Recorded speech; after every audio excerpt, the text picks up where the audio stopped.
네, 안녕하십니까. 한국정치커뮤니케이션학회 2020 가을철 토론회 표시대에서 이 정치 세션을 맡은 이 사회자 김능구입니다. 반갑습니다.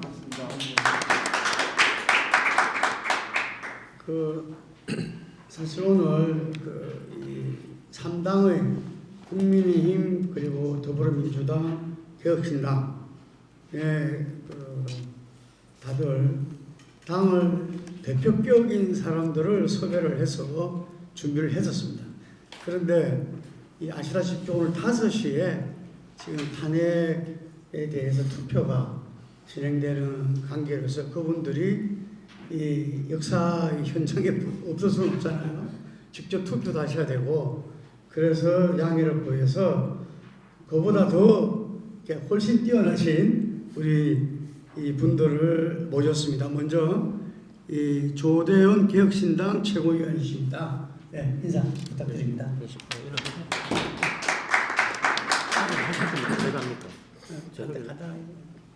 예, 조대현입니다.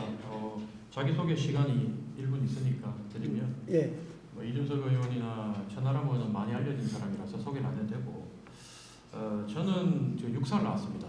지금 시끄러운 육군참모총장, 육군참모총장, 그다음에 각 특전사령관, 방첩사령관, 수방사령관 다 저하고 생존 생활을 같이 했고요. 다 1, 2년 선배밖에 안 됩니다. 그래서 제가 나이가 좀 되고, 그리고 육사를 이제 나오고 의무 공부를 마치면 제가 이제 미국을 가서 텍사스 A&M 대학에서 경제학 석사를 하고 NYU에서 정치학 석사를 했습니다. 그리고 2005년에 바로 국회 출마를 한다고 고향에 와서 이제 정치 경력을 시작했고요. 20년 동안 국민의힘이란 당에 있으면서 대선 전략기획위원, 중앙당 부대변인, 그다음에 일산서구 당협위원장, 당대표 직속 특위위원장 뭐 이런 거 다 하다가 너무너무 그 당에 있는 게 가슴이 답답하고 양심과 민심에 거슬리는 일을 너무 강요하다 보니까 제가 개혁신당 만들면서 20년 만에 탈당을 해서 개혁신당에 와서 대구시당에 창당을 하면서 대구시당위원장, 그리고 지금 중앙당 최고위원, 그리고 제가 육사 출신이다 보니까 국방안보특별위원장 이렇게 맡고 일을 하고 있습니다. 비록 당은 작지만 양심과 소신에 따라 일하니까 이렇게 행복하다는 걸 느끼면서 재밌게 하고 있습니다. 고맙습니다. 네, 오늘 이 시점에서 가장 필요하신 분을 우리 개혁신당 허은하 대표께서 추천해서 이렇게 불러주셔가지고 우리가 함께 하신 것 같습니다.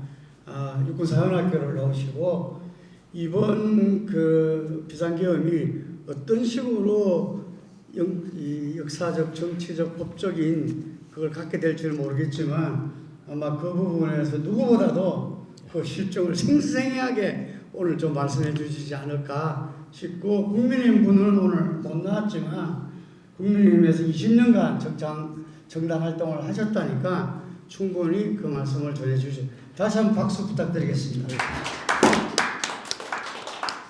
그리고 제 옆은 김홍구, 제가 저 앞에 이재명 민주당 대표가 경기도지사 때 대변인을 지내신 분입니다. 그리고 이 언론 활동도 굉장히 오랫동안 하신 분인데 그 이야기는 본인한테 듣도록 하겠습니다. 네, 김홍구 대변인 소개하겠습니다. 네, 인사드리겠습니다. 김홍구입니다. 저는 방금 김능구 대표님 소개해 주신 것처럼 이재명 지사가 경기도지사 때 대변인을 했었고요. 지금 민주당의 독도특위위원 그리고 서울시장 대변인 하면서 민주당이 가진 그런 정치적 가치를 실천하기 위해서 노력을 하고 있습니다. 저는 원래 기자 생활을 해서요. 1991년 문화일보가 창간했을 때부터 한 16년 문화일보에 있었고요. 뉴시스에서 정치부장, 그리고 TBS 보도국장, 신문, 방송, 통신 다양한 분야에서 했었고요.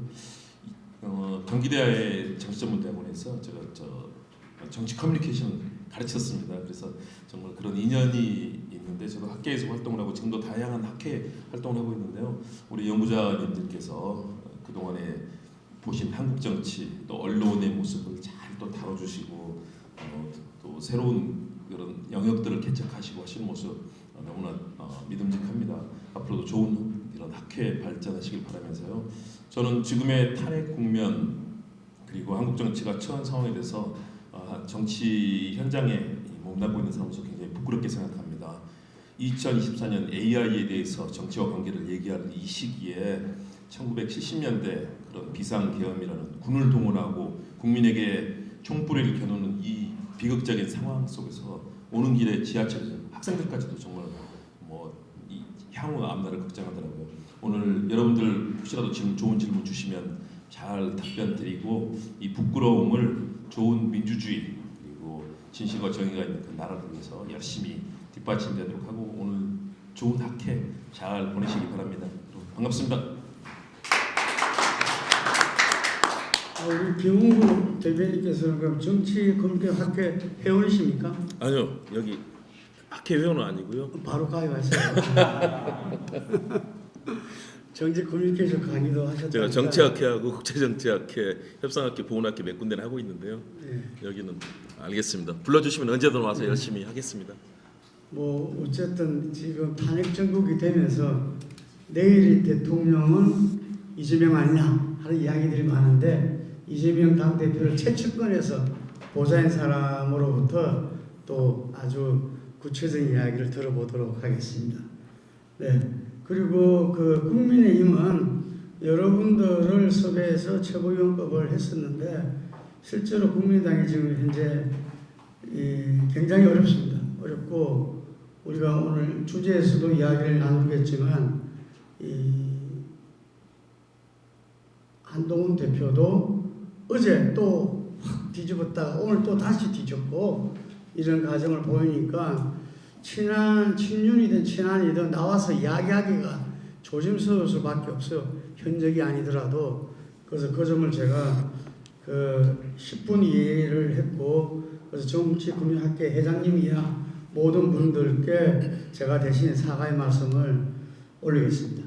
그래서 제가 본래는 이제 사회를 보고 세 분이서 이제 답을 하는 이런 이 프로세스였는데 저도 그 중에 한 사람으로 좀 발언을 하는 이런 이 프로세스를 갖도록 하겠습니다. 먼저 이 시간 관계상 바로 시작을 하도록 하고 모두 발언은 각자가 지금 이 현재에 있어가지고 본인 나름대로 이 총평을 한마디씩 해주시고 넘어가도록 하겠습니다. 먼저 우리 김홍국 대변인부터 시작을 하겠습니다.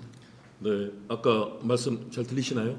네, 아까 말씀드린 것처럼 지금 상황은 정말로 경악할 수밖에 없는 그런 구시대적 상황 속에서 국민들이 불안해하고 전 세계가 한국의 경제 상황, 민생 그리고 외교 관계 많은 부분에 대해서 걱정을 하고 있는 상황입니다. 빠르게 이 상황은 정리되어야 한다. 오늘 보니까 월스트리트 저널이라든가 전 세계 언론들이 한국이 작동을 멈췄다. 그리고 믿을 수 없는 그런 결정을 하는 지도자에게 한국의 운명이 달렸다는 게 믿을 수 없다는 그런 보도들이 계속 이어지고 있습니다. 이 상황에 대해서 저는 아까도 말씀드렸지만 있을 수 없는 정말 40년, 50년 전의 그런 군사 정권의 행태로 돌아간 이번 사안에 대해서 과연 신뢰할 수 있는 정부인가, 신뢰할 수 있는 지도자인가. 오늘 보수의 대표라고 하는 조선일보의 강천석 고문이 칼럼을 썼는데 거기에서 그런 내용을 썼더라고요. 국가 지도자의 자격을 잃었다. 국민 마음에서 지워졌다. 2024년에 출연한 1980년대 대통령이다. 이 핥힌 상처가 너무나 깊고 아프다라고 조선일보가 공식으로 선언할 정도로 이미 대통령은 국민의 마음에서 대통령이 아니라는 그런 상황이 됐습니다. 사실은 저도 그래서 아마 지금 여의도 갔어야 되는데 오늘 학회 때문에 지금 여기 와 있고 끝난 대로 바로 갈 예정인데요. 그래서 오늘 국민과 역사를 생각하고 대한민국의 민주주의와 정의를 생각한다면 반드시 탄핵은 저는 이루어져야 된다고 생각합니다. 왜? 2차 계엄을 얘기했었고 그 이후에 등장했던 지금 많은 증언들이 나오고 있습니다.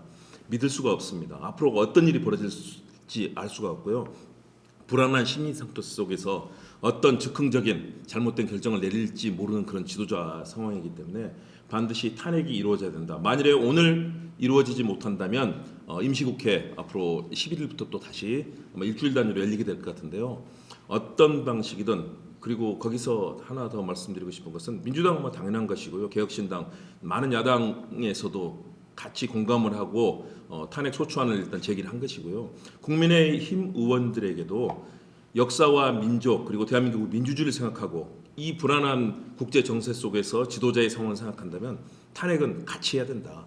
그리고 그 이후에 서로 협력해서 협의와 협력을 통해서 대한민국의 정치를 정상화하는 과정으로 가야 된다라는 그런 생각이고요.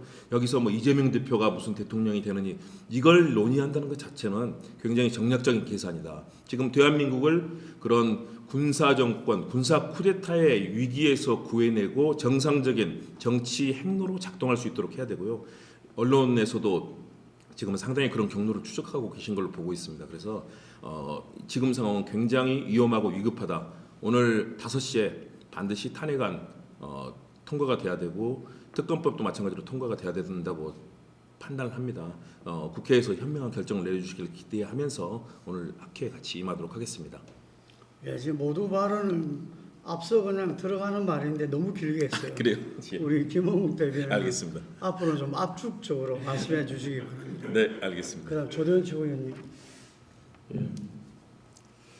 그 12월 3일 밤에 비상계엄 발표되고 난 뒤에 저희 지도부들 전부 다 여의도에서 밤을 꼬박 샜습니다. 새고 그 다음날 아침에 12월 4일 아침 11시에 대통령실 앞에 가서 시위하러 이제 가는데 그때 택시를 타고 가는데 택시 안에서 이제 기사님께서 저희들이 얘기하는 걸 듣고 정치인인 걸 알고 2차 혹시 비상계엄이나 쿠데타가 일어날 가능성이 있느냐 이렇게 묻기에 제가 뭐라고 말씀드렸냐면 미국에서는 그런 쿠데타가 가능할지 몰라도 오히려 대한민국에서 불가능합니다.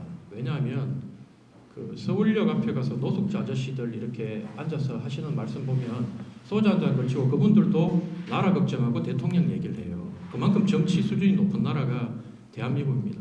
노숙자 아저씨들도 정치 얘기하고 대통령 얘기하고 줄줄 꿰고 있거든요.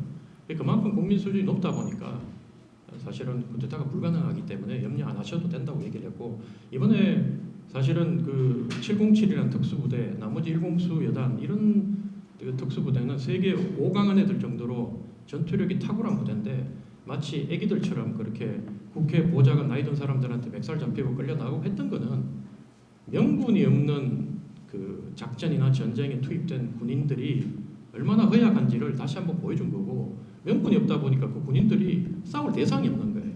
그래서 그렇게 되는 거고 이미 우리 사회는 민주화 교육을 통해서 교육받은 젊은이들이 지휘관을 하고 있고 그리고 우리 아버지 세대 때 70년, 80년도에 그 젊은이들이 50년, 60년대 교육받은 수준하고 지금 90년대, 2000년대 교육받은 수준은 엄청 다르기 때문에 염려하시지 않아도 된다. 그래서 현재 정당들도 너무 정략적으로 이 상황을 접근하기보다는 이걸 통해서 어떻게 우리가 민주주의를 다시 회복하고 나라가 이 우연찮은 정말 원치 않은 일이었지만 이 일을 통해서 더 우리 사회가 성숙되고 한 단계 더 도약할 수 있는 계기를 만들 수 있는가 여기에 대해서 고민해야 될 때라고 생각하고 저희 개혁신당은 그렇게 준비하고 있습니다. 네, 감사합니다. 이번 비상계엄이 45년 만에 11억 위에 비상계엄이라고 합니다. 저는 그때는 79년도는 고등학교 3학년이었는데 저희들 세대에서는 80년 5.17 때 전두환 비상계엄 학대 그게 아마 전부 다 경험들이 많았을 건데 그때 비상계엄 학대를 하고 바로 광주 5.18 학살을 갖다가 했지 않습니까? 그때 우리 국민들은 어떤 측면에서는 강주에서 그런 항쟁이 벌어지는데도 속수무책이었어요. 그래서 아마 저희들이 대학 다닐 때나 이럴 때 이 학생운동을 했건 말건 간에 직간접적으로 강주를 떠오르면서 우리는 그때 뭐 했는가 이런 걸 갖다가 항상 되뇌이면서 젊은 시절을 보냈다고 생각합니다. 그리고 87년도 6월 항쟁이 있었습니다. 그 6월 항쟁 때 저도 그 항쟁의 전면에 있었는데 그때 6월 18일 날 친위 쿠데타가 획책이 됐었습니다. 그래서 그때 이전 같았으면은 친위 쿠데타가 일어났습니다. 그런데 그때 미국이 그 강주를 겪고 나서 더 이상 자기들한테 이게 엄청나게 부메랑으로 돌아온다는 걸 알고 그 부분이 그 전두환 일당이 회책했지만 이 거사를 시작을 못했죠. 저는 사학도기 때문에 어느 정도의 객관적 근거를 가지고서 제가 이야기하는데 그날 이 12월 3일은 정말 똥땅지 같았습니다. 그 김민석 최고위원이 82학번인데 그 친구가 역시 80년대를 같이 겪었던 이 친구인데 그 김민석 최고위원이 계속 비상계엄에 대해서 이야기했지 않습니까? 제가 인터뷰를 했더라도 이게 지금 인터뷰 끝나고 나서 김 최고 이게 진짜 되겠나 이런 이야기를 했을 때 선배님 그렇지 않습니다.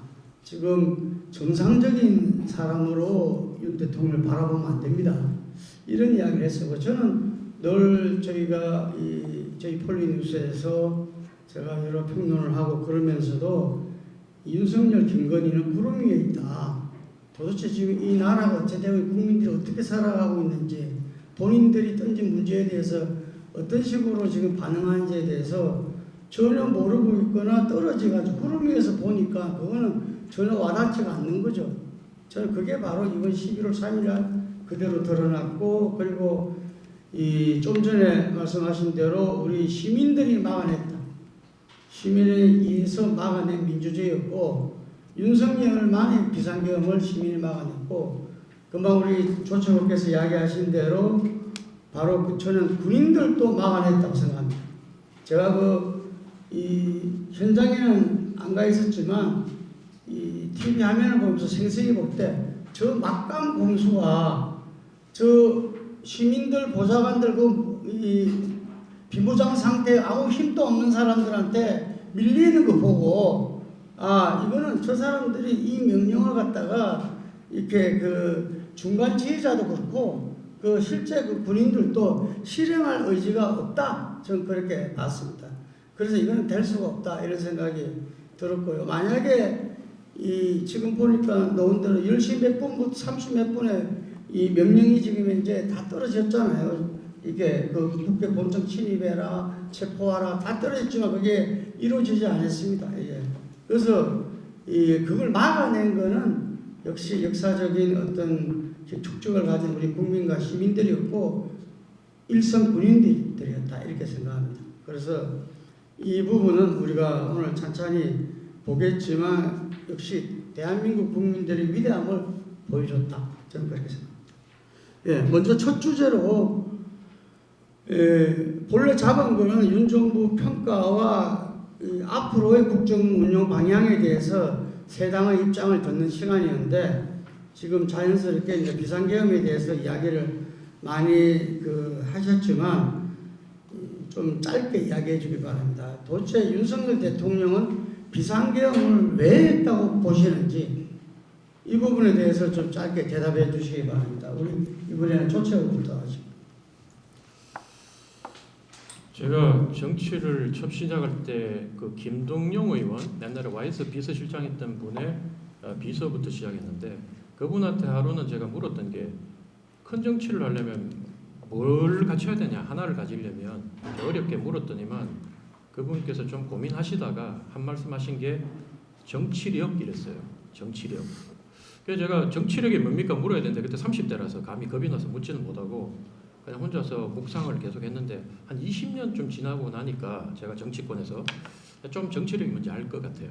윤석열 대통령한테 가장 부족한 것도 정치력입니다.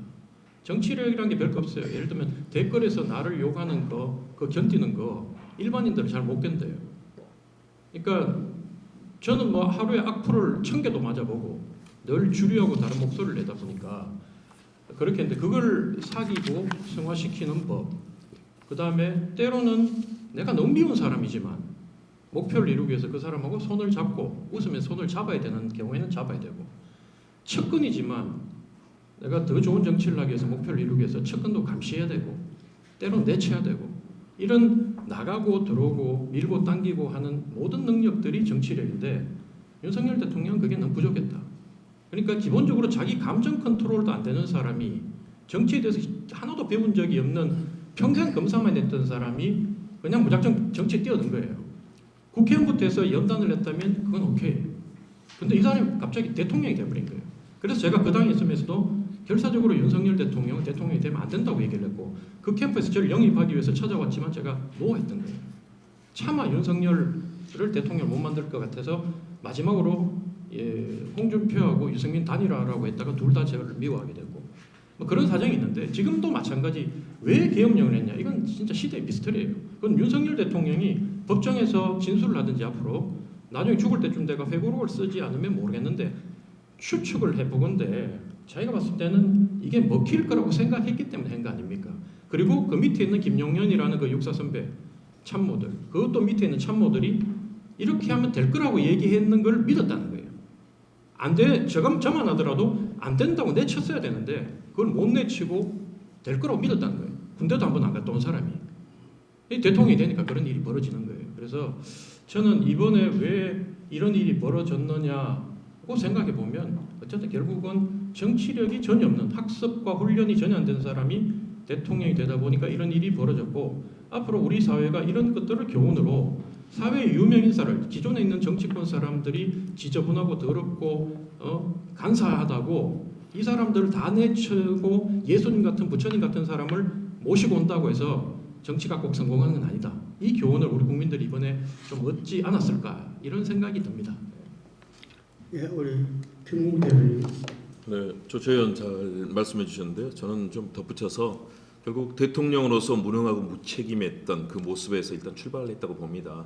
5월달에 경실련에서 임기 2년 그 했을 때 경실련에서 100점 만점에 21점. 그때 약 500명 가까운 교수님들이 평가를 하셨는데요. 이미 낙제가 아니라 무능과 무책임한 그런 정치 행태에 대해서 국민들이 비판하고 있었고 지지율이 10%대로 내려가고 본인과 관련돼서 수많은 그런 실패, 경제와 민생의 실패, 외교의 실패, 수많은 일들이 나오고 있었습니다. 여기에 대한 울분과 좌절이 첫 번째는 있었다고 보고요.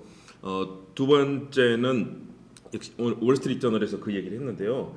자신을 통제하는 부인에 대한 그 부인을 특검으로 몰고 있는 이 상황들에 대해서 월스트리트저널이 오늘 그런 지적을 했는데 이 김건희라고 하는 존재에 대해서 아무런 비판하지 못하고 그대로 끌려왔던 그 상황 속에서 특검으로 진행이 되고 본인이 거기에 함께 엮이게 되는 상황에 대한 그런 불만과 비판들 이런 것들이 쌓여 있는데 사실은 정상적인 국가 대통령 체제라면 시스템에 의해서 많은 부분이 통제가 됩니다. 총리도 반대하고 장관도 반대하고 수많은 참모들 각계에서 이런 비판의 목소리가 들어가면 되는데 그것을 듣지 않는 그동안의 무소불위의 불통의 그런 통치 행태가 있었던 것이고요. 그리고 이번 행동을 보면 그냥 한 게 아닙니다. 오늘 계속 나오고 있는 증거들을 보면 벌써 몇 달 전부터 뭐 특전사라든가 수많은 준비가 본인은 했었고요. 근데 보안을 지키기 위해서 많은 분들이 몰랐던 거고 비서실장조차도 몰랐던 상황 아니겠습니까?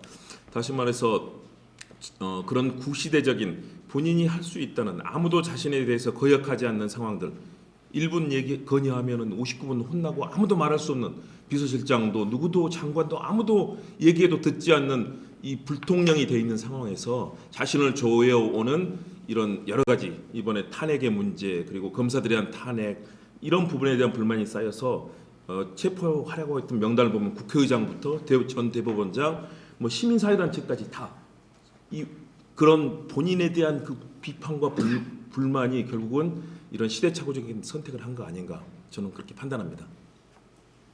네, 제가 오늘 그 신문을 보니까 제1공수여단장께서 그 이야기를 하셨더라고요. 그 이야기 인터뷰 만류에 보니까 서울의 봄을 봤다. 서울의 봄을 그 보니까 자기 장병들 사기가 너무 이렇게 그 추락했다.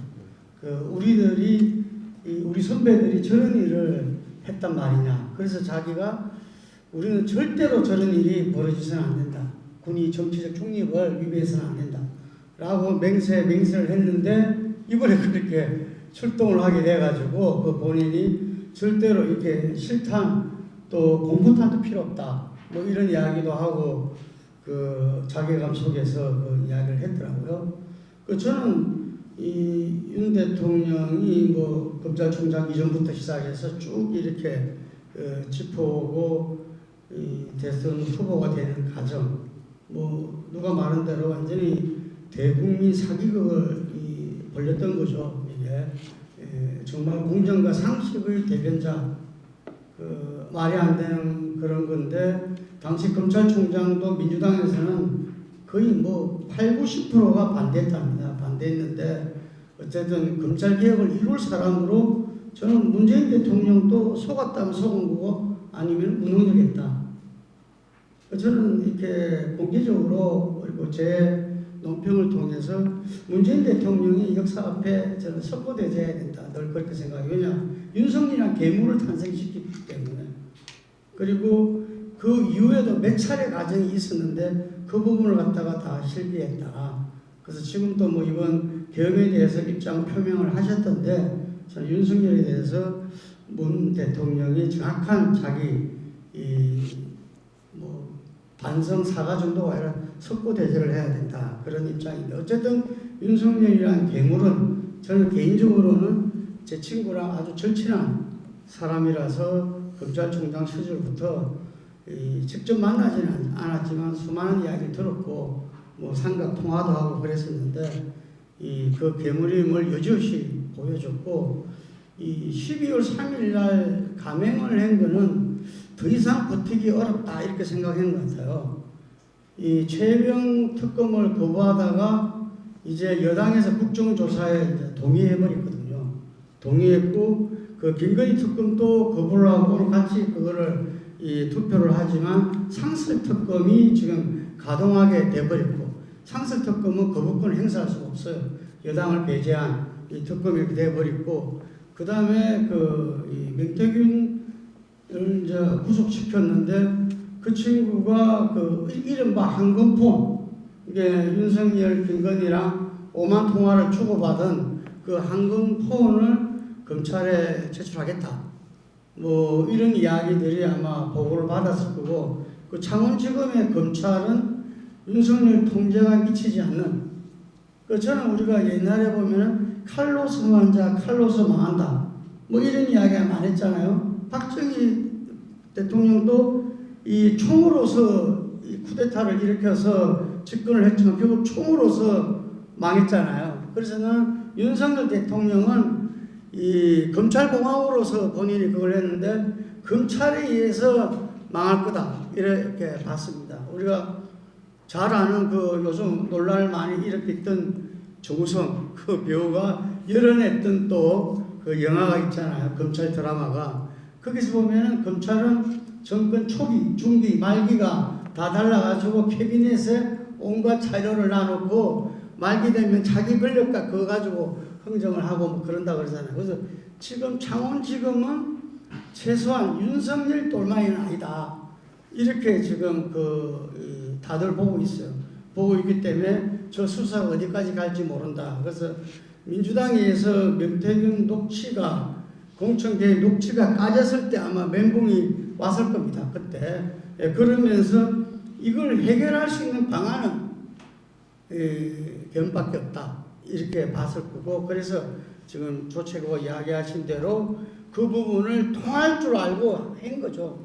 통할 줄 알고 했는데 그게 민주당과 야당의 진짜 빠른 대처가 있었고 그리고 시민과 그 보좌진들이 맨몸으로 어떤 부딪히고 저는 거기서 군인들이 중요한 역할을 했다고 봅니다. 제가 거듭 이야기하지만 우리가 숨죽여서 강조항쟁 테이프를 갖다가 카피해서 뿌리고 짜고 그거 가지고 이렇게 야학에서도 보여주고 토론하고 그 테이프 카세트 테이프가 뭐라고 그거 잡혀가면 전부 잡혀가니까 그걸 숨죽여서 봤을 때 이 군인들의 만행 그 친구도 분명히 대한민국 아들들인데 그런 만행을 자행했거든요. 그래서 저는 그 후배들이 그 아들들이 자기들도 그 부분을 이리저리 다 듣고 했기 때문에 이제 대한민국에서 그런 일은 벌어질 수가 없다. 그래서 저는 이번 계기를 통해서 어떤 면에서는 그 상층의 장성들은 문제가 있었지만 일선 군인들은 더 믿을 수 있게 된 거 아닌가 국민들한테 이렇게 생각합니다. 두 번째 주제는 탄핵입니다. 탄핵. 왜 탄핵을 했냐면은 이전에 민주당에서도 이재명 당대표도 탄핵이란 말을 입에 올리기를 아주 조심스러워하고 거의 안 했습니다. 왜냐하면은 이 탄핵이 갖고 있는 엄청난 영향력들, 헌정사 중단은 아니라고 우리 유시민 작가는 이야기하지만 헌정의 중단이라고 볼 수 있습니다. 대통령제에서. 그래서 탄핵이라는 말은 쉽게 올릴 수가 없었고 그게 이 전 국민적인 어떤 공감대와 참여 없이는 어렵다고 생각했기 때문에 그랬고, 그러려면은 탄핵 사유가 발생해야 된다. 대통령을 탄핵하려면은 지금 감사원장과 검찰을 탄핵한 것은 탄핵 사유가 있었기 때문에 탄핵을 한 거지만 대통령 탄핵 사유가 분명해야 되기 때문에 주저했던 건데 이번에는 거침없이 비상계엄 이후에 탄핵으로 가고 있습니다. 그 부분에 대해서 먼저 우리 김홍국 대변인부터 먼저 들어보겠습니다. 네, 탄핵을 조심했던 건 당연하죠. 왜냐하면 상대 정당에 경쟁이 되는 정당에서 얘기를 꺼냈을 때는 그것은 정치적 욕심이라든가 또는 자신들이 국가의 이런 여러 가지 절차에 대해서 주요한 역할을 하겠다. 다시 말해서 대통령의 자리를 다음 차기를 탐한다는 그런 이 국민적인 오해라든가 의심 충분히 받을 수 있지 않습니까? 그렇기 때문에 탄핵이란 말을 꺼내는 자체는 상대 정당으로서는 굉장히 조심스러울 수밖에 없었던 것이죠. 명백하게 국민들에게 납득할 만한 그런 탄핵의 이유가 돼야 되는데 저는 이런 일이 벌어질 거라고 생각했습니다. 왜냐하면 워낙 정리되어 있지 않고 준비되어 있지 않고 무책임하고 이런 상황들이 계속 벌어졌기 때문에 최혜병 특검만 해도 사실은 다 정리될 수 있는 큰 문제 아닐 수 있는 사안인데 이것이 엄청난 탄핵 사유까지 가지 않습니까? 그런 식으로 이번 사안도 마찬가지로 비상계엄이라는 일을 벌리지 않았다면 탄핵으로 가지 않았을 겁니다. 그런 일들을 계속 벌였기 때문에 그럴 가능성이 있을 거라고 생각했는데 그래서 민주당 내에서도 경고가 있었습니다. 비상계엄을 할 가능성이 있다. 다 부인했었죠. 그러나 실제로는 준비를 했습니다. 아까 조채 의원께서는 2차 계엄이 안 일어날 것이다라고 했는데 윤석열 대통령이 합참 가서 한 얘기 있지 않습니까? 2차로 하겠다. 더 투입해라라고 하면서 이미 그런 얘기들이 계속 공공연하게 있었기 때문에 저는 어떤 상황이 될지 모르기 때문에 정말 준비해야 된다. 그러나 이미 탄핵 국면은 왔습니다. 내란죄, 명백한 내란입니다. 지금 헌법학자 변호사들 그리고 지금 시국선을 하고 있는 분들의 법 관련된 분들의 얘기도 마찬가지고요. 저희가 헌법을 문구만 보더라도 알 수 있는 것이고요. 이미 내란죄와 관련된 그리고 개헌법을 어겼고 헌법과 법률을 위반하고 중대한 사유가 되기 때문에 저는 탄핵의 사유는 이미 완성이 되어 있다. 그렇기 때문에 그런 국민적인 그런 우려와 걱정 또 전 세계인들의 걱정을 담아서 이제 이 민주당을 비롯한 야당에서도 탄핵을 꺼낸 것입니다. 저는 탄핵이 국민들께 불안감을 주지만 또 다른 불안, 2차 계엄뿐만 아니라 수많은 그런 이 국정의 실패가 반복되는 것을 막기 위해서는 빨리 직무정지를 시켜야 된다. 이것은 한동훈 대표도 얘기하고 있는 것이거든요. 그렇기 때문에 탄핵으로 가는 길이 바로 직무정지를 시킬 수 있는 가장 중요한 일이고 본인이 하야나 또는 사퇴라면 모르는데 지금 1분 50표짜리 이 담화, 3차 담화를 한 걸 보면 전혀 사퇴할 가능성은 없다고 봅니다. 그렇다면 결국 남은 카드는 하나가 탄핵밖에 없다. 직무정지를 시키지 않고 앞으로 어떤 일이 벌어질지 모르는데 오늘도 언론사에서 취재 들어가는데 다 거부하고 경호팀들이 다 막고 있는 상황이거든요. 이런 상황이 반복되면 대한민국이 앞으로 어떤 전국의 경랑에 휩쓸릴지 모른다. 탄핵으로 가되 그렇게 되면 이제 180일 내에 헌법재판소에서 이제 이 탄핵에 관련된 심의를 하게 되고요. 결정은 180일 이내, 과거에는 91일 만에 나왔었잖아요.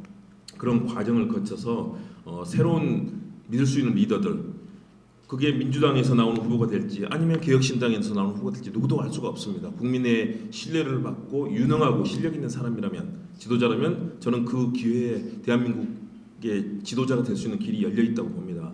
지금은 유불리를 따지기 이전에 빠르게 직무정지를 통해서, 탄핵을 통해서 직무정지시키고 대한민국이 위기로 갈 수 있는 그걸 차단하고, 그리고 정상적인 최소한 권한대행 체제에서 이루어지는 국정의 기본 요소라도 흘러가야만 된다. 그렇지 않으면 앞으로 상당 기간 대한민국은 혼란스러울 것이다. 오늘 탄핵이 그래서 중요하다고 말씀드립니다. 예, 좋죠. 예, 세상은 아는 만큼 보인다고 합니다. 솔직히 그 계엄령 내렸을 때 제가 제 집사람하고 집에 있다가 사실 비웃었거든요.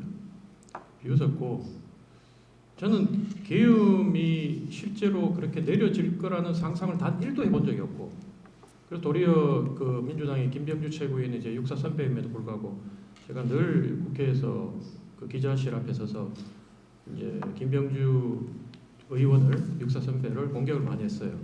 권력이 눈이 멀어서 군의 전체 명예를 매도한다고 공격을 했는데, 정말 이런 일이 벌어지는 걸 보고 세상에 절대는 없구나라는 생각이 들었습니다.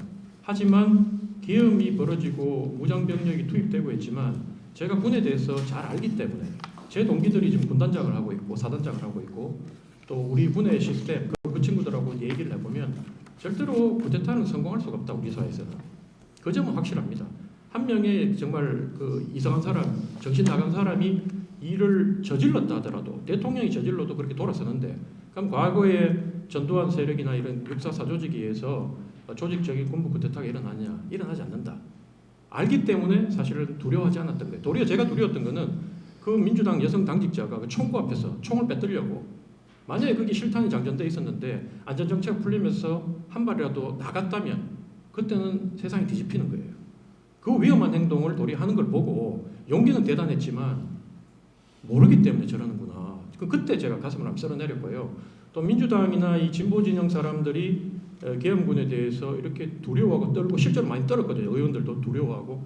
왜냐하면 그분들은 민주화운동하면서 실제로 끌려가서 고문도 당하고 맞아보고 가정이 풍비박산나고 이런 걸 경험했던 분들이기 때문에 그 두려움이 있는 겁니다.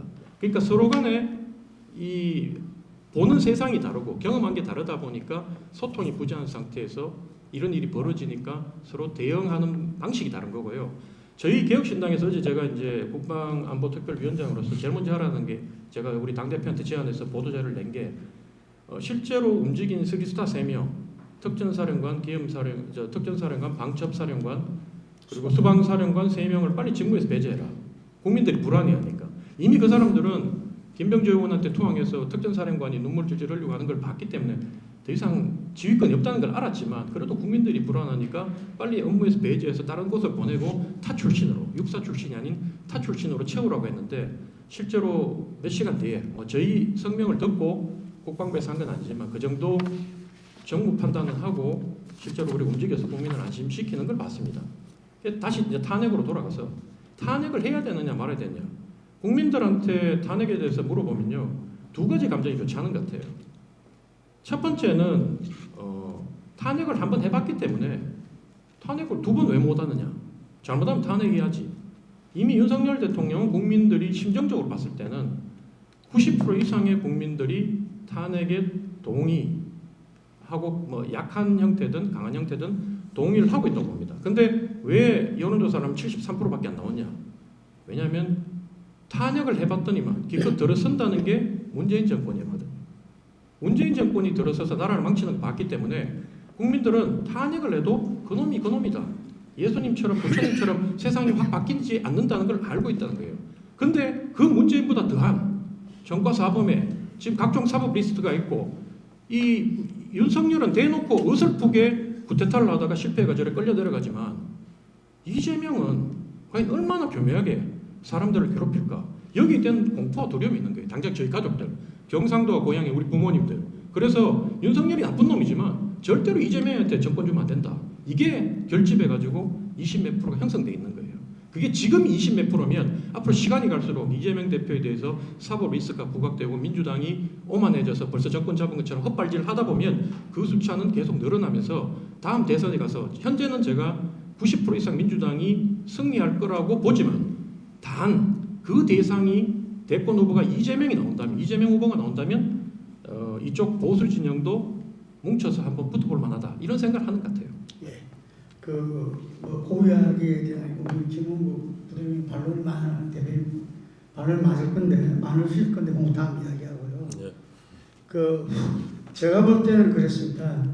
윤석열은 더 이상 우리 대통령이 아니다. 대한민국은 민주공화국이고 대통령제거든요. 그래서 대통령을 중심으로 해서 모든 이 외교, 안보, 정치, 경제, 사회, 문화가 움직입니다. 그런데 우리 대통령으로 국민이 탄핵이란 말을 물어본 조사가 지금 73% 이래 나왔는데 그게 아니라 윤석열을 우리 대통령으로 인정하느냐 물어봤으면은 아마 90%가 부정적인 답이 나왔을 겁니다. 예. 탄핵은 그 다음을 생각하기 때문에 73% 나왔고 참고적으로 말하면 박근혜 대통령도 당시에 그 한 80% 정도 한 8대2였어요. 이게 그래서 73%라는 게 적은 프로테이지는 아닙니다. 그런데 국민들이 더 이상 우리 대통령이 아니다. 그 말을 누가 했냐면은 바로 한동훈 대표가 했어요. 바로 비상계엄이 나자마자 이거는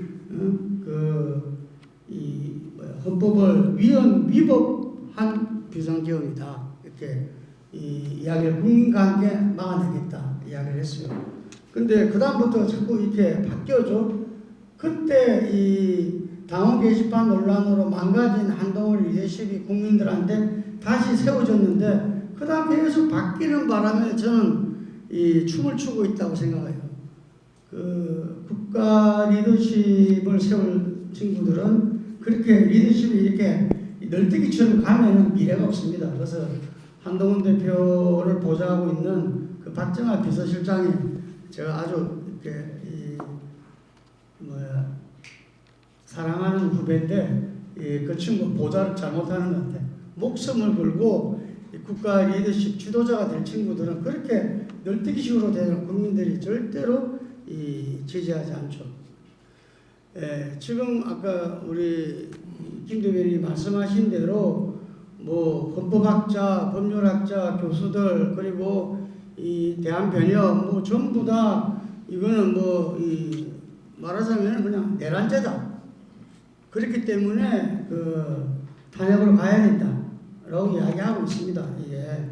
그래서 이 비상계엄 자체를 헌법을 갖다가 전혀 지키지도 않았고 지킬 의사도 없었고 말한 대로 성공한 쿠데타는 아마 여기 밑에서 그럴 겁니다. 이게 성공만 그런 거 다 이렇게 정리되집니다. 그게 성공한 쿠데타를 믿고서 통할 줄 알고 한 행위인데 이제는 그게 국민의 저항에 의해서 무너졌으면은 우리가 단죄해야죠.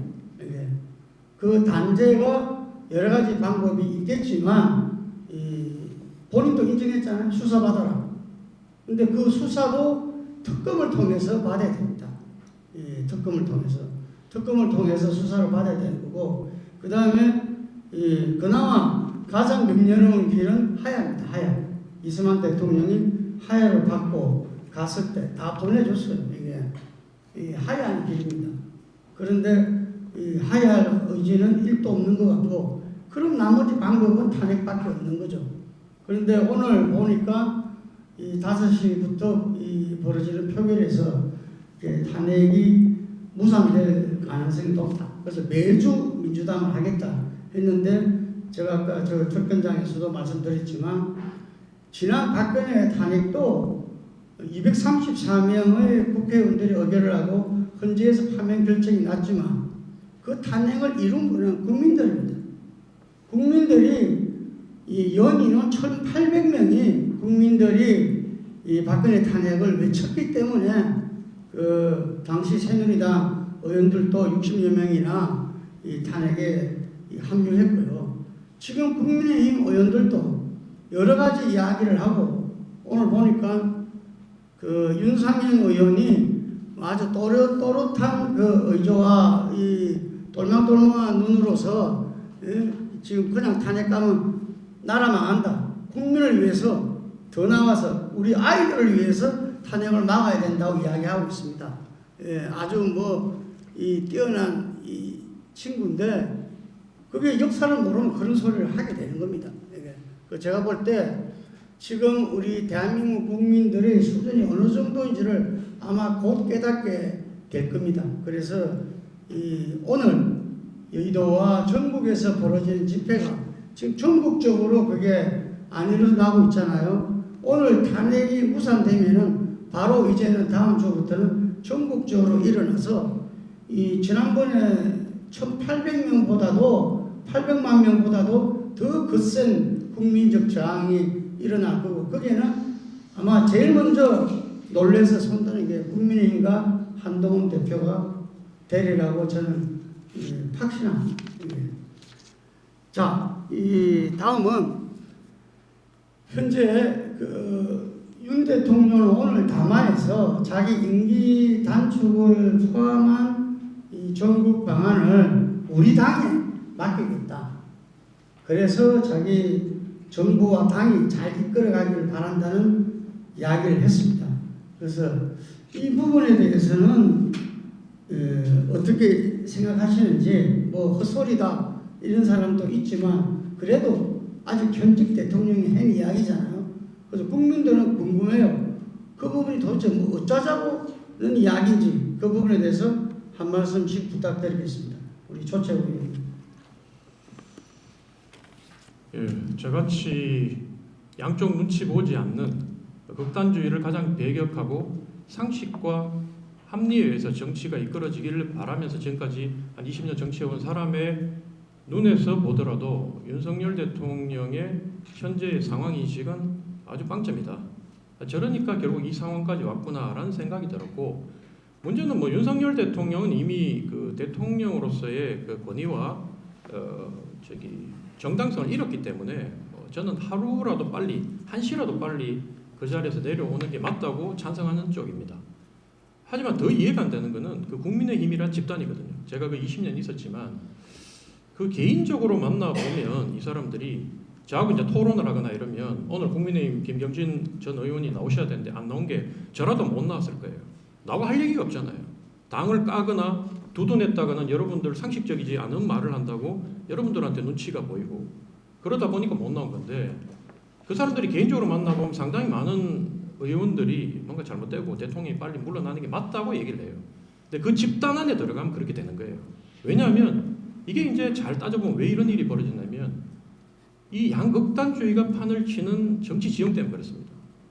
저는 국민들 입장도 이해가 돼요. 왜 전라도는 맨날 민주당만 찍고 민주당만 찍잖아 그러면 하는 말이 우린 민주당만 찍는 게 아니고 진보당도 있고 국민의당도 찍었다고 얘기하는데 딱 당신들은 결국은 국민의힘은 안 찍잖아. 늘 10% 미만 찍잖아. 차라리 대구 경북이 낫지. 대구 경북은 늘 민주당이 25에 30% 아무리 못 나도 한 18% 20% 나오는데 당신들이 나은 거 아니냐. 제가 왜 이런 얘기를 하냐면 제가 경상도지만 늘 호남 편을 들었던 사람이기 때문에 이런 말을 하는 거예요. 대구 가서는 제가 우리부터 변해야지. 우리가 강자라면, 우리가 1등이라면 왜 맨날 2등, 넘버 2더라고 경쟁이가 전라도가 변하는데 왜 우리가 변해야 되냐. 이런 얘기를 못난 얘기를 하느냐고 제가 얘기를 해요. 근데 여러분들은 우리 유권자 입장에서는 어쩔 수 없이 사람은 이 사람이 좋지만 당이 마음에 안 들어서 못 찍겠다고 하는 말이 저는 이해가 돼요. 왜? 늘 우리나라 정치는 이 한 명의 국회의원이 좌지우지할 수 있는 게 아니라 그 위로 가서 그 보스들, 그 보스가 결국 좌지우지한다는 걸 알기 때문에, 그 집단적으로 정치를 한다는 걸 알기 때문에 그 집단에 한 표라도 몰아주는 게 싫은 거예요. 한 석이라도. 근데 그것 때문에 결국은 제3당이 설 공간도 없고 정치는 늘 찍고 난 사람도 후회하고 패배한 사람은 분노에 쩔고 찍은 사람은 나중에 시간이 흘러갈수록 부끄러움과 후회에 내 손가락 찍어내겠다 얘기하고. 그러니까 정치에 대해서 얘기하면 전부 다 우리가 집단 트라우마에 빠지는 거예요. 국민들이. 이 패배의식, 분노. 이게 정치만 좀 평균 정도만 해줘도 우리 사회가 얼마나 국민들이 뛰어나고 역량을 발휘해서 한쪽으로 나아갈 수 있는데 이게 안 되는 거예요. 그러니까 한동훈은 제가 봤을 때 한동훈 대표는 그나마 그 조직 내에서는 생각이 제일 좀 정상에 가까운, 우리하고 대화가 좀 되는 개혁신당하고도. 근데 한동훈도 결국 그 집단에 들어가니까 집단 힘을 못 이기는 거예요. 그리고 대구 경북 의원들은 대통령이 탄핵되든 대통령이 물러나든 누가 되든 관심 안 가져요. 왜? 이렇게 하는 것이 다음 지방선거, 2026년 지방선거와 다음 총선에서 나는 끝까지 대통령을 지켰다. 나는 끝까지 우리 당을 지켰고 배신하지 않았다. 이 주장으로 거기서 공천받아가지고 무소속으로라도 당선될 수 있는 길이거든요. 국민들이 그걸 바꿔야 되거든요. 그게. 근데 국민들도 서로 자기 지역이 아닌 다른 지역에 손가락질 하느라고 이걸 못 보고 있다. 그래서 저는 이거를 누구 한 명이 바꿀 수 있는 건 아니고 이번 기회가 하늘이 준 기회. 윤석열이 헛발질을 해가지고 국민들 가슴에 진짜 상처를 받고 이렇게 놀랐지만 이 기회를 통해서 반드시 우리 정치 시스템 바꿔야 됩니다. 헌법도 바꾸고 제도도 바꾸고 제도를 바꿔야지 그 안에 적응을 해서 또 살아남기 위해서 정치인들이 바뀌는 거지. 여기 계시는 분들 누구든 교수님들이나 학회장님이나 누구든 이렇게 이 앉아서는 비판하고 있지만 이 안으로 들어오면 우리하고 똑같이 하나도 나은 바가 없다. 그래서 저는 어쨌든 지금 한동훈이 이렇게 하는 것도 사실은 이해가 되고, 그래서 저희 개혁신당이 얘기하는 거는 이 기회에 빨리 개혁은 하자. 개혁하고 정치 시스템을 조금 바꾸자. 그래서 한 지역에 한 명 뽑는 게 아니라 좀 여러 명 뽑자. 그래서 2등, 3등들도 기회를 가질 수 있는 그런 정치판을 좀 만들어 보자. 이렇게 주장을 하는 겁니다. 네, 네. 김 대변인께서. 일단 아까 윤석열이 요즘 이제 윤석열 대통령이라고 안 부릅니다. 윤석열이 한 오늘 담화에 대해서 정말 미봉책이죠. 말이 안 되는 거죠. 아니 108석으로 국회도 주도할 수 없는 당의 결정을 본인이 따른다. 그런 시스템으로 대통령과 정부가 유지된다는 게 이게 말이 되는 얘기입니까? 그리고 본인은 그러면 자리를 유지하면서 모든 결정을 당에서 결정하는 대로, 그러면 국민의힘이 올바른 결정을 하나요? 할 가능성을 현재는 볼 수 없는 것 아닙니까? 그런 대통령을 배출했고 그런 대통령을 지금도 지지하고 옹호하는 정당이 어떻게 올바른 결정을 하겠습니까? 결국은 오늘 투표, 이 탄핵 투표에서 뭔가 국민의힘 의원들이 탄핵에 동조하지 못하게 해서 내놓은 미봉책에 불과하다라고 보고요. 너무나 저급하다. 이런 생각으로 국정을 운영한다는 자체에 대해서 저는 아주 심각한 우려를 표하고요. 이에 대해서 오락가락하는 한동훈 대표도 마찬가지입니다. 어떤 판단을 하고 국민의 입장에서 판단을 했다면 그 판단은 지켜져야 되죠. 윤석열 대통령이 부르니까 쪼르르 달려가서 얘기 듣고 와서 당 의견 들어보고 하니까 이렇게 저렇게 왔다 갔다 하는 정치인 그동안 길게 생존한 걸 본 적이 없습니다. 한동훈 대표 같은 경우는 법무장관을 하고 그 이후도 정치개혁이든 검찰개혁이든 지금까지 한 게 뭐가 있습니까? 단지 윤석열이 2인자라는 걸로 해서 지금까지 된 거 아니에요? 그런 측면에서 저는 아까 얘기하신 여러 가지 이해가 된다는데 저는 몇 가지 좀 말씀드리고 싶어요. 아까 얘기하시면서 이재명 대표를 그렇게 아주 비난하는데 그래서는 안 되는 거죠. 상대에 대한 존중이 있어야 되고 이재명 대표는 제가 2년 동안 대변인으로 같이 일을 했지만 정말로 유능하고 실력 있고 그리고 모든 것들이 검찰에 의해서 이 검찰공화국 아닙니까? 검찰이 이렇게 무자비한 수사 지금 아마 윤석열 김건희 핸드폰 털면요 어떤 게 나올지 아마 사형을 시켜도 모자랄 정도의 무수한 범죄가 나올 겁니다. 이런 식으로 정적을 탄압하는 검찰 정권이 돼 있기 때문에 과거는 군사 정권이었는데 지금 이런 상황인 거죠. 그런 이재명 대표를 무조건 비난하고 문재인 정부 때 현재 지지율이 이 절반 넘었을 때 70%대였어요. 다음 주제인데. 아니 그래도 잠깐만 좀 하고요. 왜냐하면 얘기를 하셔가지고 계속 이 비난을 해서 문재인 대통령 유능하진 못했지만 코로나 위기 극복하고 잘 성실하게 국정에 임한 대통령이었습니다. 물론 조국 법무장관 비롯해서 여러 가지 유능하지 못한 측면들이 있습니다. 그럼에도 불구하고 무조건 전직 대통령을 비난하고 욕하기보다는 어떻게 하면 지금 상황에서 더 이런 난국을 극복할 것인가에 우리 정치권이 힘을 모아야 되는 거 아닌가. 민주당도 성찰하고 민주당이 다 잘하지 않습니다. 저는 이재명 대표 잘못하면 이재명 대표한테 아니라고 얘기했습니다. 앞으로도 그럴 겁니다. 그렇게 해서 지금 이렇게 제대로 이 윤석열이라는 괴물에게 한마디 말도 못하고 끌려가고 있는 국민의힘과 이 추종 세력들 거기에 대해서 제대로 조치를 취하는 거 오늘 탄핵이 그래서 저는 중요하다고 다시 한번 말씀드립니다. 예, 제가 물어본 거는 오늘 담화에서 나왔던 그 선거 운영을 그 임기 단축 포함해서 우리 당에 맡기겠다. 그리고 그 정부와 당이 잘 국정 운영을 해주길 바란다. 라는 이야기를 했는데 이게 뭐냐 이거죠. 지금 이 정부 한덕수 총리를 포함해서 그분들도 바로 지금 수사 대상입니다. 그분들도 이 위헌 위법한 비상계엄에 대해서 다 부수를 하고 한 사람들이기 때문에 공범들이기 때문에 다 수사를 받아야 될 사람들이죠. 수사받은 사람들이 국정 운영을 어떻게 하겠습니까?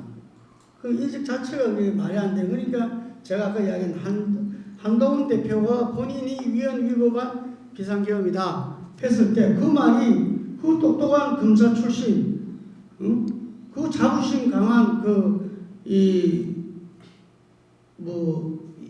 소년급제한 친구가 자기가 그렇게 규정해 놔놓고 그러면 자기들은 범죄자하고 같이 일하겠다고 하는 건가? 이해가 안 되는 거죠. 그래서 예를 들면 당의 무수한 압력을 갖다가 버텨내지 못하고 예를 들면 이 유승민처럼 배신자 돼서 아무것도 못하는 사람이 될래? 우리가 누가 있노? 대안이 이밖에 없다. 그러니까 우리는 한동훈 대표를 차기로 민다. 그렇지만 이 시기는 그렇게 가면 우리는 다 죽는다. 아마 그 설득을 무수하게 받았고 거기서 저는 동료했다고 봅니다. 이게 그래서 어제 그 추경호 원내대표랑 박정아 한동훈 비서실장이랑 주진우 의원이랑 용산 가서 대통령 만나가지고 뭐 그런 이야기를 나눈 다음에 대통령이 사과하고 자기가 그 국정을 넘기겠다.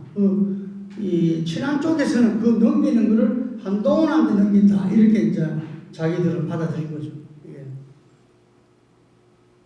그 자체도 되겠냐 이거죠. 오늘 윤상현이 아까 제가 말씀하신 대로 그 전날 어제 낸 한동훈 대표 의견은 그 개인 의견이다. 당대표가 최고위원회에서 한 발언을 개인 의견이라고 그냥 펴가 버리잖아요. 그래서 한동훈이 앞으로 그 당에서 보이는 모습은 자업자득일 거다. 저는 그래 봅니다. 그래서 이 비상계엄이 없었다면 저는 본인이 이선으로 물러나고 거국 중립 내각을 야당과 오늘 그 담화에서도 야당 야자도 없었어요. 민주당과 협의하고 짜고 이렇게 있었는데 여전히 본인은 국회가 범죄자의 소굴이다. 반국가 세력이다 한 인식에서 조금도 변하지 않았다는 것을 지금 말해주고 있는 거죠. 그걸 사과해야죠. 지난번에 그 기자간담회처럼 뭘 사과하는지를 이야기해. 뭘 사과하는지를 알아야 해야 그 다음에 그 사과를 갖다가 개선할 수 있는데 이번에도 역시 뭘 사과한 국민에 대해서 이렇게 불평과 불안을 줘서 사과한다. 저는 이 윤석열 인식은 하나도 변함이 없다. 1도 변함이 없다는 이야기죠. 그렇기 때문에 저는 현재 이재명 대표를 포함한 야당이 탄핵에는 길이 없다는 부분에서 동의합니다. 그리고 그 탄핵은 국민들이 만들어 줄 거다. 그거는 진보 보수를 떠나서 제가 아까 이야기했잖아요. 중학생까지도 아마 초등학생까지도 이 사회 교육을 받은 우리 어릴 때부터 민주주의 교육을 받잖아요. 하는 친구들은 이해할 수 없는 그런 부분들이라서 윤석열 대통령의 제시한 전국 운영은 제대로 될 턱도 없고 그 속에서 한동훈 대표는 또 우스꽝스러운 돼버릴 거다. 그리고 자중질환에 국민의힘은 빠져버릴 거다. 이렇게 생각합니다. 그 네 번째가 그 이재명 대표 이야기입니다. 민주당 이야기입니다. 그러면은 우리가 이 문재인 정부 시절에도 더불어민주당이 절대 다수 의석을 가지고 있었습니다. 그리고 윤석열 정부 와서 벌어진 총선에서도 지금은 더더욱 이 야권 전체는 192석, 그 민주당은 172석입니까? 171.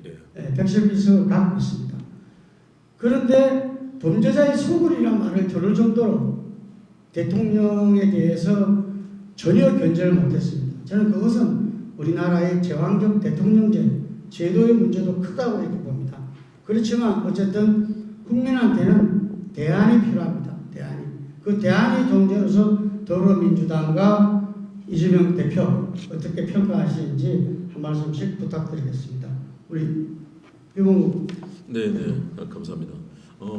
일단 다수 의석을 갖고 있고 역할을 해야 되는데 역시 야당의 한계가 분명히 있었다고 봅니다. 야당이 오포지션 파티 결국은 잘못된 정책이라든가 이런 것에 대해서 반대는 하지만 그걸 강제할 수 없는 그런 상황이었기 때문에 야당이 열심히 노력했지만 제도적 한계도 있고 또 스스로 더 노력해야 되는 그런 부분에 있어서 성찰할 부분이 많다고 봅니다. 그러나 민주당이 가지고 있는 다양한 정책들은 사실은 윤석열 정부 같은 경우는 여러 가지 아까 경실련 얘기도 이 분석 정책 얘기도 말씀드렸지만 아무런 정책이 없습니다. 21세기 AI 시대 인공지능 시대를 헤쳐나가야 될 다양한 정치 경제적인 R&D 예산을 삭감하는 반과학적, 비과학적인 그런 행태부터 시작해서 의대 정원 2,000명 문제, 수많은 그런 논란들이 있습니다. 민주당에서 내놓았던 많은 정책들, 야당이기 때문에 실제 부각이 안 되고 있지만요, 수많은 정책들을 내놓고 있습니다. 지금 정치, 경제적, 사회적 위기에 대해서 어떻게 하면 대처할 것인가, 아직 완전하지 않지만 기본 사회를 가지고 어떻게 대처할 것인가, 또 인공지능 시대 외교의 문제, 수많은 그런 노력들을 펼치고 있습니다. 이재명 대표가 된 이후로 지금 민주당 굉장히 안정적입니다. 과거에는 여러 가지 비명계, 반명계 다른 분들이 돌출적인 발언으로 대표를 공격하고 자기 자신의 위상을 높이려고 했는데, 지금은 민주당은 사실은 이재명 대표 체제하에서 굉장히 강하게 뭉쳐 있습니다. 추진력도 강하고요. 그렇다면 이재명 대표가 이 기회에 국민들의 선택을 받는다면 탄핵 이후에 여러 가지 어려움도 있을 겁니다. 그동안 했던 여러 가지 검찰 정권이 해왔던 사법적 덫에서 어려움을 겪긴 하겠지만, 저는 국민들께서 아직까지 단 하나도 아무런 증거 제대로 내놓지 못하고 있는 이런 재판의 결과들을 나중에 저는 국민들께서 알아주시리라고 믿고 재판부도 현명한 판단을 해주시리라고 믿습니다. 물론 그 결과는 사법부에 달려 있고요. 그러나 그 과정에서 다양한 정책적 노력, 리더십의 노력, 유능함, 실력, 그리고 국민과의 어려운 사회적 약자, 양극화 시대에 대처하는 다양한 정책들을 가지고 대처할 수 있는 유능함은 가장 뛰어난 실력을 갖고 있다고 저는 실제 받고, 지금도 저도 마찬가지로 그런 정책들을 만들고 있습니다. 그래서 국민들께서 이 시대에 필요한 노력들을 기울일 거고요. 그렇다면, 그리고 특히 이재명 정부가 만일에 탄생한다면 우리 학계, 또 다양한 시민사회, 노동계, 지금은 노동계와도 적이고 시민사회와도 적이고 학계와 다 적입니다. 그분들과 수많은 소통과 대화를 통해서 만들어낼 그 길들은 다시 한번 우리 한반도 평화, 그리고 민주주의가 꽃피고 번영의 길로 갈 수 있는 그런 다양한 로드맵들을 만들어 놓고 있다. 그런 측면에서 민주당이 다수 정당이 되도록 지난번 총선에서 국민들께 선택해 주셨고요. 그 책임을 다하기 위해서 앞으로 노력할 거다. 그러나 그 험난한 과정 속에서 국민들께 이해를 구하고, 또 이재명 대표를 싫어하거나 또는 민주당을 싫어하는 분들께도 적극적으로 다가가려는 노력을 기울일 거라고 판단합니다. 예, 사후 리스크도 국민과 함께 헤쳐나갈 수 있고 우리의 미래를 맡길 수 있다. 그런 요지였습니다. 우리 조채호 의원님 좀 짧게 해주시면 되겠습니다. 예전에 제가 김무성 전 대표가 하는 마포 포럼에 한번 강연을 간 적이 있습니다. 전직 국회의원 한 25명 모아놓고 제가 강연을 했는데, 그때 얘기한 내용 중에 제가 뭐가 있냐면 정치인한테 인지도가 깡패다. 국회의원 되는 데는 인지도가 가장 중요하지만 대권 후보는 좀 다르다. 대권 후보가 되는데 가장 중요한 거는 비호감도 관리. 그 비호감도 관리를 못해서, 가족 관리부터 시작해서 자기 사생활 관리 이런 걸 못해서 마지막에 활용 점정을 못 짓고 물러난 거물 정치를 너무 많이 봤다. 그러면서 제가 김무성 대표를 딱 째려봤거든요. 그러니까 진짜 그 분위기가 싸해졌는데, 저는 왜 지금 제가 정치권 20년 있으면서 지금과 같은 이 극단적인 그 대립과 충돌, 반목과 질시의 정치가 펼쳐지냐면, 그 정치 때문에 국민들도 반으로 쪼개져 가지고 서로를 미워하고 하는 상황이 됐냐면, 저는 윤석열, 이재명이라는 당대 역대 가장 근래 들어간 가장 최악의 비호감도 두 정치인이 출연하면서 이런 상황이 벌어졌다고 봅니다. 그래서 그 두 명의 정치인이 동반퇴장해야 우리가 새로운 길이 열리는 거지.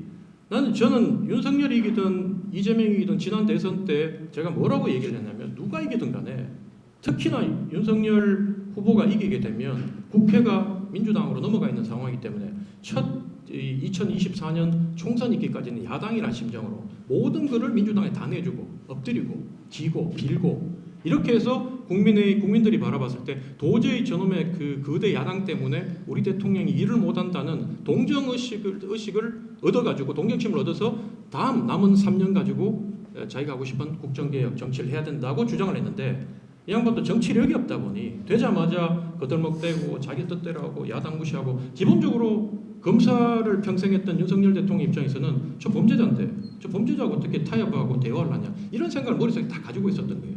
그래서 이렇게 실패했거든요. 마찬가지로 이재명 후보가 대표가 대통령이 된 순간 국민의 절반은 절대로 용납하지 않는 첨예하게 갈려서 대선이 될 거예요. 그러면 절반은 대통령 됐으니까 우리 국민들이 문재인 대통령 됐을 때처럼 그래도 초반에는 한 70-80% 마음으로라도 내가 안 찍었지만 지지해주고 시작하자고 하는 게 아니라 국민의 절반은 쪼개져서 이재명을 대통령 인정하지 않는 거예요. 그러면 그때부터 또 충돌인 거예요. 이미 대통령이 됐기 때문에 사법 절차는 다 중단돼 있지만 끊임없이 그거를 유튜버들이나 길거리에 나오고 시위하고 하면서 나라가 극도의 분열과 혼란 속으로 빠질 것이다. 그래서 저희 같은 경우에 고민하는 게 그러면 이 두 명의 비호감 정치인이 사라지고 난 뒤에 우리가 정치판, 대선판을 어떻게 준비해야 되느냐 이걸 고민하는데 사실은 답이 자리에 없어요. 한동훈도 마음에 안 들고 여우도 마음에 안 들고 그렇지만 대안을 찾으려고 한 시간이 있으니까 노력하고 있습니다.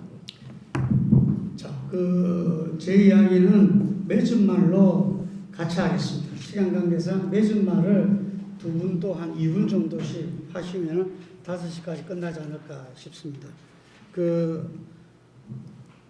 저는 우리 대통령제 이후의 대통령들을 이렇게 보면서 정말 국민들이 대통령을 항상 걱정해야 되고 불안하게 봐야 되는 이런 나라에 우리가 살고 있다. 그래서 그 정상에 있는 분들하고 이렇게 이야기를 나눠보면은 이 대한민국의 그 제왕적 대통령제를 개헌하지 않으면은 답이 없다. 물론 암만 제도가 좋더라도 사람이 어떻게 운영하는가에 달려있다 하더라도 제도 자체에서 그것이 일정 정도 정비된다면은 얼마든지 변화될 수 있다. 그래서 이번 기회가 바로 윤석열에서 이재명으로 가는 것이 아니라 바로 우리 제왕적 대통령제가 분권형 대통령제로 개헌을 하게 되는 저는 그 과정이 같이 가야만 된다. 이것이 탄핵이 되든 하야가 되든 정말 이 분권형 개헌의 과정을 함께 내지 못하면 대한민국 정치 불신은 극복되기 어렵다. 금방 말씀하신 대로 또다시 한쪽의 대통령이 다른 사람으로 대체될 따름이다. 그래서 이게 분권형 개헌은 우리 정치적 불신을 국민들한테 극복해내고 정말 새로운 선도국가 대한민국을 만들어 나가는데 필수적이고 국회에서 정치권에서는 이게 온 힘을 다해야 된다. 저는 그런 생각으로 마무리 발언으로 하겠습니다. 우리 김홍국 대표님 마무리 발언입니다. 네, 이렇게 열심히 정치 커뮤니케이션 연구하시는 우리 선생님들 앞에서 같이 하니까 사실 큰 영광이고요. 여러분들께서 아마 결정해 주시는 또 좋은 아이디어 방향들이 국정에 반영이 돼야 될 거고 저는 여러분들이 같이 훌륭한 인재들이 자꾸 정치권도 좀 많이 오시면 좋겠어요. 정치가 그러면 더 좋아질 거라고 생각하고요. 저는 조금 약간 다른 생각입니다. 우리나라가 보수 30, 진보 30 그리고 그 사이에 중도가 있습니다. 과거 박근혜 전 대통령도 싫어하는 사람도 많았지만 대통령 취임하고 나니까 70-80% 국민이 일단 지지를 해줬어요. 그랬는데 본인이 그렇게 자기의 정치적 자산을 까먹고 잘못된 정치를 한 거죠. 저는 윤석열 대통령도 마찬가지죠. 처음에 싫어했지만 그럼에도 불구하고 초기에는 국민들이 지지를 했죠. 그러나 야당을 끊임없이 공격하고 적대적인 그런 관계로 만들면서 국민들이 이제 점점 더 지지를 낳게 한 거잖아요. 이재명 대표가 되든 또는 또 다른 보수의 누군가가 되든 간에 저는 우리 국민들은 진보 진영이 된다면 진보 플러스 중도 그리고 보수 후보가 된다면 보수 플러스 중도가 일단 지지를 할 거고요. 이 업적을 쌓아나간다면 김대중 대통령도 초기에 얼마나 많이 극단적인 갈등을 겪었습니까? 그러나 그런 반반들을 누그러뜨리고 결국 노벨 평화상을 타고 남북관계를 만들고 그런 위대한 업적을 지금 세계적인 그런 지도자로 부각이 되지 않습니까? 저는 그런 길들을 우리는 만들 수 있다고 봅니다. 그런 길들은 얘기해 주신 것처럼 분권형 대통령도 돼야 되지만 리더가 탁월해야 된다. 미래의 방향을 감지하고 지금 AI 시대, 인공지능 우리 지금 논하고 공부하는 시대 아닙니까? 그런데 여기에 총칼을 들이대는 정치를 얘기하니 국민들께서 정말 황당한 것이죠. 그래서 이렇게 준비된 외교관계, 남북관계 그리고 노동, 환경, 각 분야 저는 노무현 대통령 퇴임할 때까지 청와대 출입기자도 하고 정부 부처, 국회 수많은 정치 현장을 직접 취재도 하고 같이 봤습니다.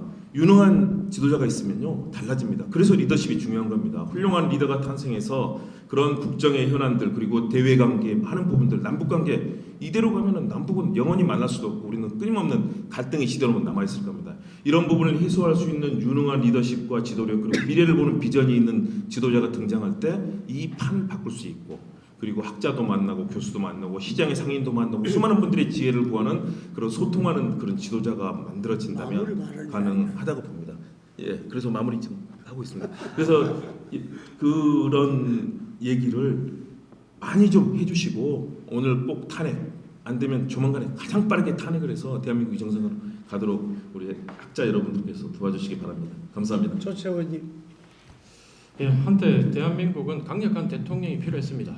이게 작은 나라고 자원도 없고 또 북한하고 늘 생존의 문제를 놓고 우리가 위협을 받았기 때문에 강력한 대통령이 필요했지만 더 이상 대한민국은 강력한 대통령이 필요 없어요.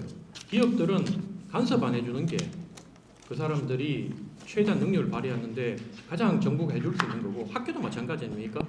서로가 갈등이 생겼을 때 정치에서 나가서 갈등을 해소하고 거기 중재 역할만 하는 정도의 리더십을 발휘해도 대한민국은 이미 고도 선진사회가 됐기 때문에 민주사회고 그렇기 때문에 충분히 그런 자정 능력이 있음에도 불구하고 아직까지 우리 사회가 이 과거의 그 제왕적 우리가 얘기를 하잖아요. 너무 과도한 힘을 가진 대통령이 대통령제를 유지하고 있기 때문에 이게 지금 현재 시대가 안 맞는 거예요. 그러니까 오죽하면 양정당 아까 전에 제가 아는 민주당 분 한 분 만났는데 내가 진보 이러니까 자기가 하는 말이 저 좌파들이 판을 다 친다고 얘기했더니 하는 말이 좌파가 아니고 진보는 뭐냐 진짜 보수가 진보라는 거예요. 자기 스스로도 더 이상 자기들이 진보주의자가 아니고 보수주의자라는 거 알아요. 기득권 편들고 부자들 편들고 지금 정책들 보면 경제정책 전부 다 국민의힘이나 별 차이가 없거든요. 부자들 세금 깎아주고 뭐 이런 거 보면 그렇기 때문에 이제는 우리가 이 개헌을 통해서 제도를 바꿔서 대통령 힘을 빼야 된다. 대표적인 게 제가 우리 당에서도 주장했던 게 대법원장을 왜 대법관을 대통령이 임명하느냐. 직선제를 하자. 대법원장이 직선제를 통해서 뽑히게 되면 그 재판 결과에 대해서 양 정당이 사사건건 못 믿겠다. 자기한테 유리하면 존경하고 경일표하고 불리하면 사법살인이라고 얘기하는 추태를 못 부린다. 그래서 제도를 바꿔서 대통령 힘을 빼고 정당의 힘을 빼고 권력자들의 힘을 빼는 작업을 이번에 반드시 해야 된다. 그렇지 않으면 끊임없이 이런 반목과 질시와 대립은 반복된다. 이런 말씀을 결론을 드립니다. 예, 감사합니다. 근데 제가 시간은 조금 지났지만 우리 조채호께서 보니까 이번에 그 군사 반란에 아까 세 주역하고 육사를 같이 다녔다 하니까 괜히 물어보고 싶은 말이 좀 있을 것 같고 우리 김웅국 그 대변인은 말하자면 그 찐명입니다. 찐명 중에 찐명이죠. 그래서 혹시 이재명 대표에 대해서 궁금한 게 있으면은 아마 질문 하나씩만 좀 받는 건 어떨까요? 그러시죠. 네. 예. 질문 계시면은 양쪽으로 해서 하나씩. 예. 제 생각에는 지난 총선이 끝나고 우리나라 민주당의 역할, 더불어민주당의 역할, 국민의힘은 정당의 역할이 끝났다고 생각했습니다. 총선이 끝날 때 아마 이 진행이 이제 탄핵이 되고 안 되고를 넘어서 아마 국민의힘은 정당의 역할을 못 하고 있는 것 같아요.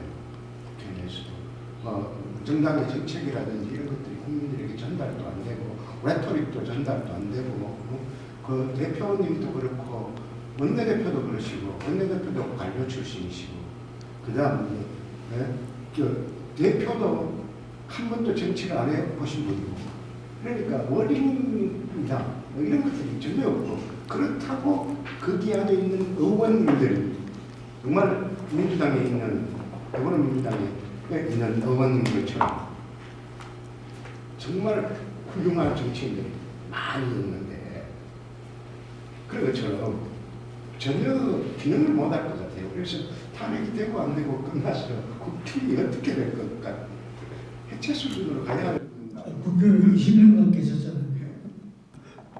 누가 대처요? 예.